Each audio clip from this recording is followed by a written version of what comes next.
పరిశుద్ధ పరిశుద్ధ ప్రభువా వరదూతలైనా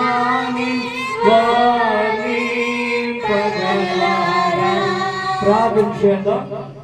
మహోన్నతుడా, ప్రేమ నమ్మకం కలిగిన మా యేసయ్య, అతి పరిశుద్ధమైన శ్రేష్టమైన ఉన్నతమైన నామములో నీకు ఉదయకాల సమయమందు నీ జీవము గల దేవుని సన్నిధిలో పరిశుద్ధ వివాహాన్ని ఘనంగా జరిగిస్తున్నందుకు వందనాలు. ఈ సమయమందు నాయన మరి పెళ్లి కొరకు సిద్ధపడి వచ్చినటువంటి పెళ్లి కుమార్తెని సంపూర్ణాన్ని మీరు జ్ఞాపకం చేసుకోండి నాయన. అయా, అలాగే ఈ సమయం ముందు నాయన జాన్ పీటర్ అలాగే సంపూర్ణ వారిద్దరికి పరిశుద్ధ వివాహము జరగబోతుండగా వివాహం అంతా కూడా పరిశుద్ధముగాను నీ నామానికి మాత్రమే మహిమకరంగా జరిగించమని యేసు నామం పేరిట అడిగి వేడుకొచ్చున్నాం తండ్రి, ఆమేన్. అందరూ కూడా కూర్చుందాం. కూర్చోండి. ఇద్దరు కూడా పెళ్లి కుమారుడు